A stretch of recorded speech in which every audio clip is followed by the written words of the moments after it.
नमस्कार दोस्तों, आप सभी का स्वागत है। आज हम जेड प्लांट के बारे में बात करेंगे। जेड प्लांट एक बहुत ही सुंदर और लकी प्लांट है और ये कटिंग से भी बहुत ही आसानी से ग्रो हो जाता है। एक ही पौधे से आपके पास ढेरों प्लांट हो जाएंगे। मेरे पास एक ही पौधा था, उसी से मैंने बहुत सारे जेड प्लांट बना लिए हैं। आज हम बात करेंगे कि इसको कैसे हम हेल्दी रखें, कैसे इसकी टोपियारी बनाएं, कैसे बोनसाई बनाएं और कैसे इसकी कटिंग लगाएं और किन बातों का हमें ध्यान रखना चाहिए।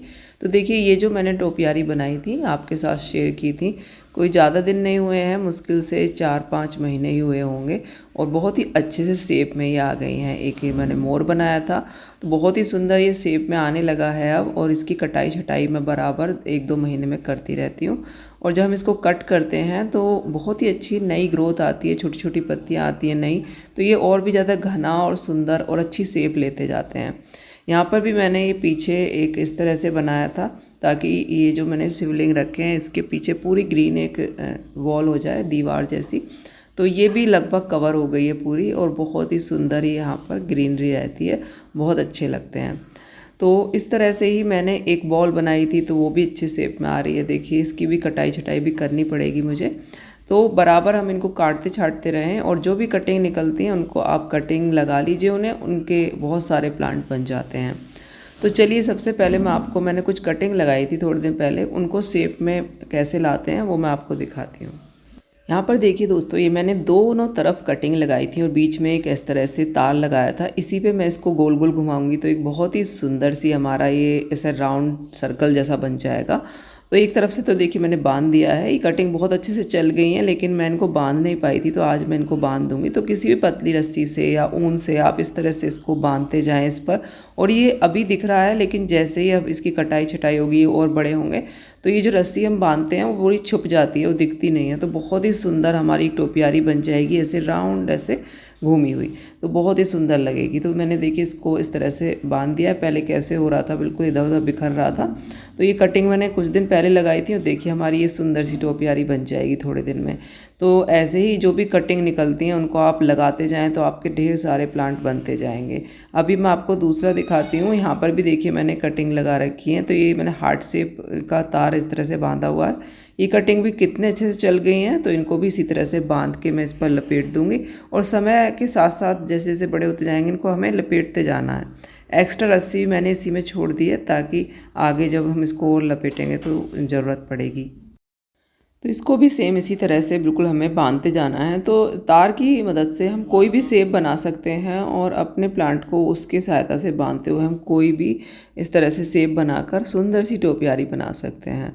तो देखिए कटिंग ही लगाई थी मैं छोटी छोटी और बहुत अच्छे से चल गई हैं। अब इनको दोनों तरफ से इस तरह से लपेटते जाएंगे, नीचे से काट दिया जो भी एक्स्ट्रा निकल रही हैं ब्रांचेस, तो दोनों ही बहुत ही अच्छे से शेप में अब देखिए आ गई हैं। पहले बहुत ही ऐसे फैले हुए थे सारे प्लांट और अभी जैसे जैसे ये अब और बड़े होंगे, कटाई छटाई होगी इनकी, तो ये बहुत ही सुंदर लगेंगे। तो इस तरह से हम इनकी टोपियारी बना सकते हैं। दोस्तों देखिए, मैं आपको दिखाती हूँ सारी कटिंग मैंने लगाई हैं। यहाँ पर देखिए गमला पूरा भर गया है, इसमें मैंने 6-7 कटिंग छोटी छोटी लगाई थी, अभी कितनी बड़ी हो गई है। अब इनको भी हम ऐसे ही कुछ भी बनाने में यूज़ कर सकते हैं। यहाँ पर मैंने एक कटिंग लगाई थी, देखिए कितनी बड़ी हो गई है, इसके साइड में भी लगा रखी हैं। तो इस तरह से छोटी छोटी जो कटिंग निकलती रहती है जब हम कटाई छटाई करते हैं। देखिए यहाँ पर एक और कटिंग लगाई थी, यहाँ पर भी देखिए छोटे से इस पॉट में लगाई थी। ये जो कटिंग है ना, बहुत ही छोटे से छोटे गमले में भी चल जाती हैं।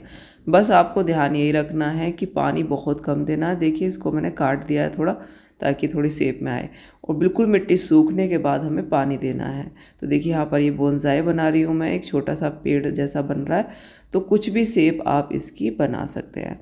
कटिंग लगाते समय ध्यान रखें कि मिट्टी में रेत होना चाहिए, मतलब हमेशा ही इसकी मिट्टी जब आप बनाते हैं तो मिट्टी, रेत और वर्मी कंपोस्ट तीनों को बराबर मिला लीजिए। इससे जो है मिट्टी बहुत ज़्यादा वेल ड्रेन रहती है और आपको इसको सनलाइट में ही रखना है।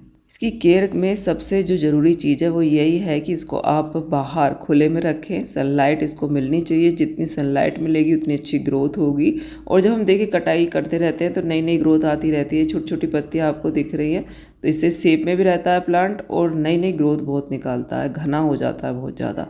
तो इस तरह से आपको करना है और पानी बहुत कम देना है, मतलब मिट्टी अच्छे से सूख जाए। अगर फुल सनलाइट में प्लांट है तो डेली सूख जाएगा, आप डेली पानी दे सकते हैं। लेकिन अगर थोड़ा कम सनलाइट है तो पानी बहुत ही कम दीजिए, मतलब बिल्कुल मिट्टी सूख जाए उसके बाद ही दीजिए। ये पौधा अगर आप थोड़ा 2-4 दिन पानी नहीं भी देंगे तो भी झेल लेगा, कोई प्रॉब्लम नहीं। लेकिन अगर सनलाइट में है तो इसकी पत्तियाँ मुरझा जाएंगी, सनलाइट में आपको पानी देना पड़ेगा। तो ये आपको कुछ ध्यान रखना है, जब आप इसको लगाएंगे तो इन सब चीज़ों का आपको बिल्कुल समझ में आ जाएंगी सारी चीज़। और फर्टिलाइज़र की अगर मैं बात करूँ तो मैं एक बार इसमें 20-25 दिन में एक बार या महीने में एक बार वर्मी कंपोस्ट डालती हूँ बस, और कुछ भी इसमें नहीं डालती हूँ। बहुत ही बढ़िया ग्रोथ हो रही है।